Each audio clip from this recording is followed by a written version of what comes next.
W dzisiejszym odcinku bierzemy na warsztat zapowietrzenia. Dlaczego powstają? Co zrobić, żeby ich nie było? Poznajcie 8 powodów, przez które najczęściej powstają zapowietrzenia. Nazywam się Magda, a to jest kanał dedykowany stylizacji paznokci. Dzisiaj z nami Klaudia Kawińska z Centrali. Cześć dziewczyny. Zdobywczyni przeszło 40 medali.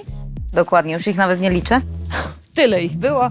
Zabiera się razem z nami za zapowietrzenia, czyli będziemy omawiać, jak unikać, co robić, jakie najczęściej popełniamy błędy i przede wszystkim, co zrobić, żeby już ich nigdy więcej nie było w naszej pracy. Dokładnie. Zaczynamy! Mam prostą ideologię i myślę, że większość z Was się ze mną zgodzi, że im lepiej znamy produkt i im lepiej znamy technikę, tym mniejsze prawdopodobieństwo zapowietrzeń. Bo, kochani, zapowietrzenia to nie jest temat, który irytuje wyłącznie stylistów. Klientów wiadomo, ale nas, twórców kosmetyków, chyba z 10 razy mocniej denerwuje ten temat niż Was. Chcielibyśmy się raz na zawsze pozbyć tematu zapowietrzeń, bo wtedy nasze życie byłoby dużo bardziej proste. Więc skoro tak wszyscy solidarnie nie lubimy tych zapowietrzeń, to raz na zawsze mówmy głośno, co je powoduje, szerzmy naszą wiedzę i w ten sposób eliminujmy je z naszej codziennej pracy. 1. Niedokładne usunięcie nabłonków naskórkowych. Tradycyjnie płytkę przygotowujemy frezem numer 9. Podpychamy skórki i usuwamy nabłonek naskórkowy, czyli skórki przyklejone do płytki. Nie możemy położyć żadnego produktu na płytce z nabłonkiem, bo jak amen w pacierzu będzie zapowietrzenie. Z daleka wygląda to całkiem dobrze, ale jeśli się przyjrzymy, to co widzimy? Obrąbek naskórkowy wciąż tam jest. To, czy usuniemy całość nabłonków, zależy od tego, jak pracujemy frezem. Mamy podpychać skórki do góry i wymiatać je w bok. Wtedy docieramy nie tylko do nabłonków, które widzimy, ale również do tych, które są pod skórkami. Tak wygląda poprawny ruch. Pracujemy milimetr obok milimetra, nie przeskakujemy frezem, aby nie opuścić żadnego miejsca. Zobaczcie, jeśli skórka jest przyklejona do płytki, to znaczy, że wciąż znajduje się tam obrąbek naskórkowy. Jeżeli położymy tam materiał, to się na bank zapowietrzy. Skórka musi być oddzielona od powierzchni. Wtedy wiemy, że materiał się do niej nie przyklei i w konsekwencji nie spowoduje zapowietrzenia. Finalne wycięcie skórek nastąpi dopiero po użyciu pilnika i buffera. W ten sposób minimalizujemy ryzyko zacięcia. 2. Niedokładne zmatowienie powierzchni. Niby żadna filozofia, bierzemy buffer i delikatnie pozbywamy się wierzchniej warstwy, aby materiał lepiej przylegał do delikatnie porowatej struktury. Chwila, moment i gotowe. Ale czy na pewno? Na pierwszy rzut oka wygląda ok, ale jak się przyjrzymy, to zauważymy, że gdzieniegdzie powierzchnia nie jest dokładnie przygotowana. To jest paznokieć, który jest z grubsza przygotowany. Widzicie, w tych miejscach nie ma nadal matowej powierzchni. A tak wygląda dobrze przygotowana płytka. Nie tylko jest ważne, jak matowimy, ale również czym. Mamy do wyboru 3 buffery: 100 na 180, 180 na 220 i 220 na 280. 220 na 280 nadaje się wyłącznie do przygotowania płytki pod tradycyjne lakiery. Przy hybrydzie bądź stylizacjach żelowych sięgamy po niższe gradacje. To, którą z nich wybierzemy, zależy od paznokci klientki. Nie jesteśmy w stanie gołym okiem ocenić struktury płytki, do tego byłby nam potrzebny mikroskop. Każda z nas jest inna. Przy jednej klientce wystarczy nam gradacja 100, przy innej klientce będziemy sięgać po 220. Jeżeli dobrze matowisz, a klientka i tak wraca z zapowietrzeniem, to sięgnij po niższą gradację. I uwaga, cały czas mówimy tylko i wyłącznie o bufferach.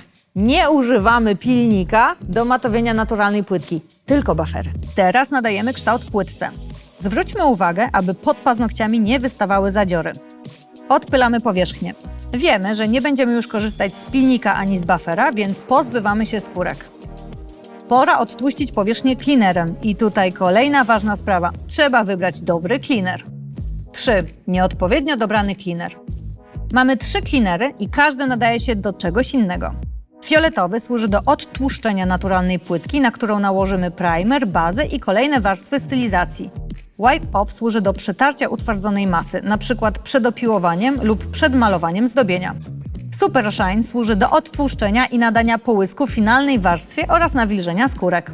Jeśli wszystkie 3 cleanery stoją obok siebie i mają taką samą pojemność, to można przez przypadek złapać nie za ten, który chcieliśmy użyć. Albo przystawić się podczas szybkiego ogarniania stanowiska pracy pomiędzy jedną a drugą klientką. Częstym błędem jest to, że Wipe Off jest używany zamiennie z cleanerem fioletowym, a tymczasem działają zupełnie inaczej. Po przytarciu fioletowym cleanerem płytka robi się tak jakby matowa. Fioletowy cleaner zawiera octany, które rozpuszczają tłuszcze i wyciągają wilgoć z powierzchni płytki. Na tak przygotowanej powierzchni można budować dobrą i trwałą stylizację. Jak widzimy, Wipe Off nie zostawia takiego charakterystycznego białego filmu jak fioletowy cleaner. Wipe Off odtłuszcza, ale nie usuwa wilgoci z powierzchni paznokcia. Fioletowy cleaner do najtańszych nie należy, właśnie ze względu na swoją niezawodność w przygotowaniu naturalnej płytki. Ale możemy to obejść. Można odtłuścić płytkę Wipe Offem, ale zanim zaaplikujemy primer, nałożymy cleaner pędzelkiem, ponieważ jest dostępny również w małych buteleczkach. Wtedy nakładamy go niewiele i wystarcza na długo, a jednocześnie zapewnia trwałość stylizacji. 4. Nieodpowiednio dobrany primer. W ofercie mamy dwa różne primery.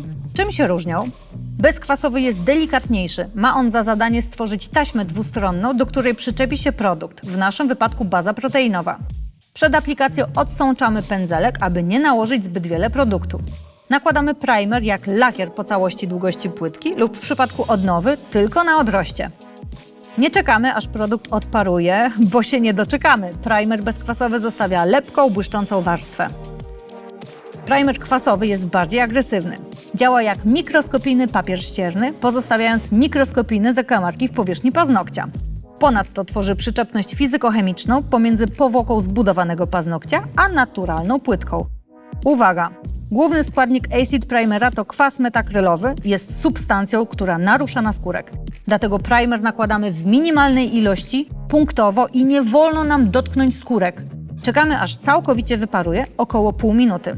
Nadpotliwość dłoni albo problemy hormonalne są najczęściej wskazówką, że trzeba sięgnąć po primer kwasowy. 5. Zalanie skórek. Pora nałożyć produkty światłoutwardzalne.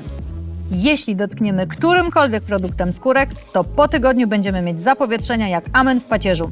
A to już nie tylko kwestia estetyki albo trwałości stylizacji. Zapowietrzenia to jest idealne miejsce na rozwój zielonej bakterii. Zalane skórki to zmora dla początkujących stylistek. Zaufajcie nam, lepiej pomalować o 1 mm niżej niż zalać skórki. Nakładanie proteiny. Najpierw przesmarowujemy cały paznokieć i utwardzamy.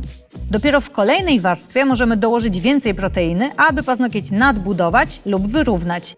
Nigdy nie kładziemy produktu grubo. Pracujemy warstwowo, dzięki temu utwardzona proteina będzie się dużo lepiej trzymać naturalnej płytki. Na pierwszy rzut oka wygląda na to, że jest ok, ale jak się przypatrzysz, znajdziesz to i owo, szczególnie w okolicy skórek. Podczas letnich miesięcy większość żelowych produktów staje się rzadsza ze względu na temperaturę. Może się zdarzyć, że proteina popłynie, szczególnie przy warstwie nadbudowującej. Jeśli nałożysz zbyt dużo bazy, zetrzyj ją i nałóż ponownie, tym razem biorąc mniejszą ilość produktu. Nakładanie koloru. Nakładamy kolor na 3/4 płytki, rozprowadzamy po całej długości i delikatnie podpychamy pędzelkiem. Jeżeli dotknęliśmy skórki, musimy ją oczyścić używając dłutka lub patyczka. Jeśli jednak zalaliśmy zbyt mocno albo zalaliśmy skórki ciemną hybrydą, numer z patyczkiem może nam już nie przejść. Wtedy trzeba zetrzeć cały paznokieć wacikiem nasączonym w Wipe Offie albo w fioletowym cleanerze i nałożyć produkt jeszcze raz. Można wypróbować taki sposób. Dopiero przy drugiej warstwie koloru podjeżdżamy pod skórki. Ilość produktu przy skórkach, którą potrzebujemy, aby osiągnąć pełne krycie, jest minimalna. Lepiej nałożyć mniej niż więcej. Kiedy nakładamy tip-topa, na pędzelku musi być mniej produktu niż w przypadku nakładania bazy lub koloru. Pamiętajmy, że tip-top jest rzadszy niż proteina i szybciej rozpłynie się po płytce. 6. Pozostawienie zapowietrzeń podczas uzupełnienia. W przypadku odnowy pierwszym krokiem jest zniwelowanie uskoku pomiędzy płytką a odrośniętą masą. Musimy ściągnąć istniejące zapowietrzenia. Pracujemy pilnikiem o gradacji 180. Mogłoby się wydawać, że jest ok, ale jeśli przyjrzymy się z bliska, widzimy mikrozapowietrzenia. To też trzeba usunąć. Jeśli położymy produkt nawet na malutkie zapowietrzenie, to będzie się ono pod masą powiększać i tworzy miejsce na rozwój drobnoustrojów. Nadajemy docelowy kształt, nie zapominając o spodzie paznokci. Kiedy usunęliśmy niepotrzebną masę pilnikiem, wygładzamy paznokcie bufferem 180×220 i przechodzimy do odsunięcia skórek, dokładnie tak jak w pierwszym punkcie. 7. Uzupełnianie paznokci, które należy zdjąć i założyć na nowo. Podczas odnowy naszym zadaniem jest usunąć część starych paznokci i sami musimy zdecydować, którą część produktu usunąć, a która nadaje się do noszenia. Obserwujemy za każdym razem, jak zachowuje się produkt. Jeżeli zmienił swoją strukturę z twardej na gumową, to jest to znak, że masa się zestarzała, musimy wszystko zdjąć do zera i zbudować paznokcie od nowa, od początku. Dokładnie taka sama sytuacja występuje, jeśli nasz produkt zaczyna zmieniać swoją barwę z przeźroczystej na lekko mleczną. Pamiętajmy, że masa przy wolnym brzegu ma już około 10 do 12 tygodni i przez tak długi czas ma prawo zmienić swoje oryginalne właściwości. 8. Paznokcie tunelowe i krogulcze. Przy takich paznokciach wymagana jest częstsza zmiana produktu na nowy. W przypadku paznokci tunelowych rogi wolnego brzegu mocniej się zawijają i w tym miejscu może się odklejać masa, tworząc zapowietrzenia. Przy takich paznokciach wymagana jest częstsza zmiana produktu na nowy. Pamiętaj, aby to kontrolować co wizytę u swojej klientki. Jeżeli zauważysz, że paznokieć naturalny od spodu zaczyna się zbyt mocno zawijać i odklejać, wypiłuj go za pomocą frezu Cuticle numer 5. W ten sposób zapobiegniemy zapowietrzeniu się masy. Z kolei, kiedy mamy do czynienia z paznokciami krogulczymi, przy odrastaniu wszystkie naprężenia idą w okolice stresu i tam będą występować zapowietrzenia. W tym wypadku najlepiej jest, aby klientka nosiła krótsze paznokcie. Nie chcemy dopuścić do momentu, aż zaczną schodzić mocno w dół i wyglądać jak kurze pazury. Po pierwsze ze względów estetycznych, a po drugie ze względów właśnie na zapowietrzenia. Żaden produkt hybrydowy nie utrzyma takiego przeciążenia w okolicy stresu. Jeśli klientka życzy sobie dłuższe paznokcie, a jej naturalna płytka rośnie w dół, najlepiej ściąć paznokcie i przedłużyć mocniejszym produktem niż hybryda, np. żelem lub akrylem. I to już koniec naszego odcinka. Dajcie znać w komentarzach, czy dowiedzieliście się czegoś ciekawego i pamiętajcie, że naszym celem jest przekazać jak najwięcej wiedzy.